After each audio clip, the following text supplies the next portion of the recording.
In the House of Windsor, power does not scream when it shifts, it whispers. And today, a troubling question hangs over Buckingham Palace. Is King Charles quietly losing control to his son, or preparing to hand him the reins in secret? A monarch battles illness. His heir steps into the spotlight. As the king's diary thins, the Prince of Wales fills the gaps. But what does that shift truly mean? Is Britain witnessing an orderly handover, or the earliest signs of a palace power play? When the crown sits heavy and duty demands continuity, is the monarchy simply adapting, or is the balance of power beginning to swing? In the British monarchy, power has never been loud. It moves in gestures, in schedules, in who stands forward when another steps back. And when the rhythm of that movement changes, it tells its own story, long before the palace puts anything into words. For centuries, the crown has survived because it learned to shift its weight, carefully. When a monarch weakens, the institution tightens around them. When an heir strengthens, the institution makes space. These transitions are rarely announced. They unfold in plain sight, disguised as routine. A cancelled engagement here, a substitution there, a dairy that grows lighter for one man and heavier for another. To the casual observer, these moments look insignificant, but to those who study the monarchy, they form a pattern. A language of power spoken without speeches or proclamations. And lately that pattern has changed. The monarchy is adjusting. Not dramatically, but unmistakably. Something is shifting between the king and his heir. Something subtle, constitutional. Something that suggests the beginning of a transition the palace has not declared, but cannot fully hide. But where does this shift lead? The British line of succession is simple, on paper. The eldest child of a monarch inherits the throne. No debate, no council vote, no negotiation. But in reality, the path to kingship is much more complex, especially when a sitting monarch faces challenges: illness, age, or reduced capacity.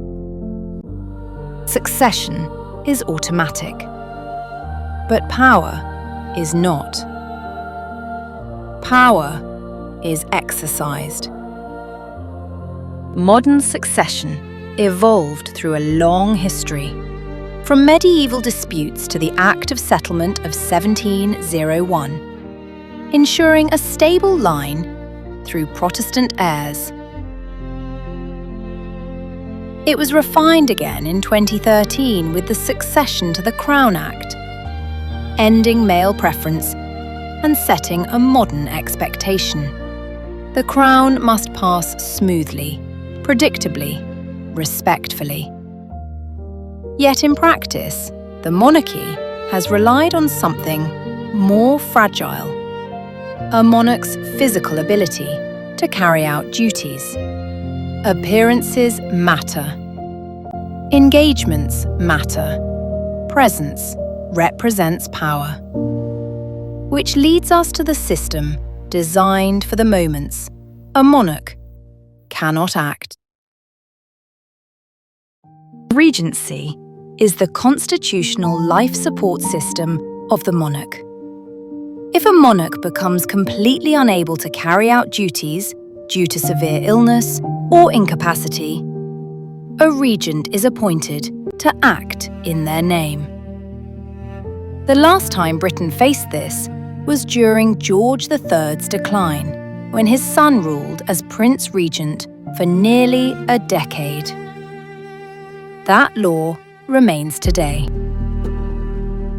Traditionally, a regency is triggered through a formal process involving medical and political confirmation. For years, this was theoretical, a dusty safeguard.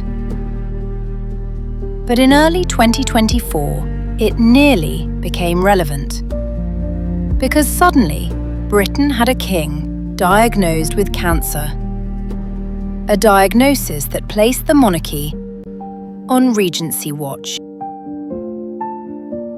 When Buckingham Palace announced the king's cancer diagnosis in February 2024, the tone was calm, measured, and reassuring. But behind that announcement, the constitutional machinery shifted. King Charles temporarily withdrew from public engagements as his medical treatment remained discreet. And the palace did something that is often spoken about in hushed tones. It updated the king's funeral plans. This was not a sign of imminent danger. It was royal protocol. The funeral plan is routinely maintained, yet after the diagnosis, updates were accelerated.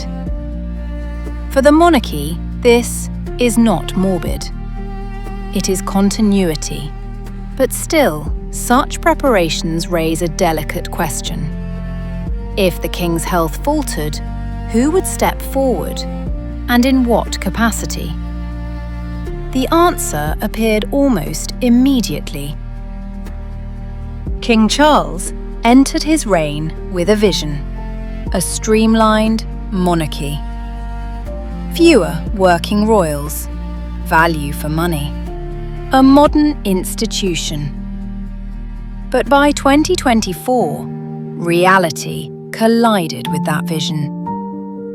The roster was thinner than expected. Harry and Meghan were long gone. Prince Andrew had been removed. The Princess of Wales had equally withdrawn from public duties after her own diagnosis. The weight of the crown suddenly rested on very few shoulders, and one of them had cancer. The palace needed someone visible, someone credible, someone the public recognized as a future king. And so, Prince William stepped forward, not as regent, not formally, but as the acting face of the monarchy. This is where the whispers grew louder. The Prince of Wales's new roles were not subtle. He opened events the king would normally have attended, represented the monarchy at major commemorations, led investitures, received dignitaries, and delivered speeches on behalf of the crown. He became the default royal presence at national events during the king's treatment. At one point, William was responsible for nearly a third of all royal engagements, an extraordinary load for an heir who traditionally shadows, not lead. A narrative formed in public consciousness. The rehearsal was becoming a performance. But then observers noticed something deeper. William was not merely substituting for his father. He was operating differently, shaping the monarchy in his own image. It began subtly, in priorities, tempo and tone. But soon it became clear. William's leadership style differed widely from his father's. King Charles is diplomatic, gradual, tactful. He works through institutions and favours long-term projects. His advocacy, from organic farming to interfaith dialogue, reflects decades of patient institution building. William, on the other hand, is brisk, decisive, structured. He communicates like a modern CEO. Clear messages, measurable goals, swift execution. His household is leaner, faster, and more corporate. The contrast became most visible in the handling of Prince Andrew. The king sought quiet, containment, no public role, but no explosive rupture. William had a stringent approach. No role, no return, no ambiguity. It wasn't disloyalty, neither was it rebellion. It was simply the clarity of a future king, with a different vision. At the height of the king's illness, William's leadership style became the monarchy's default operating rhythm. It was not a clash, but an overlap.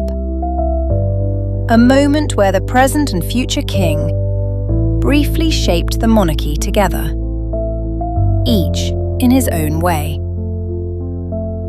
There were smaller signals too, each subtle, each telling. William's Earthshot Prize operated with global polish, slick media, and corporate partnerships. A stark contrast to the king's slow-built environmental legacy rooted in grassroots advocacy. As William stepped up and Charles stepped back, the world watched and speculated. Some saw tension. Others foresaw a handover. And many wondered if the crown was in the midst of a quiet, internal reshuffle.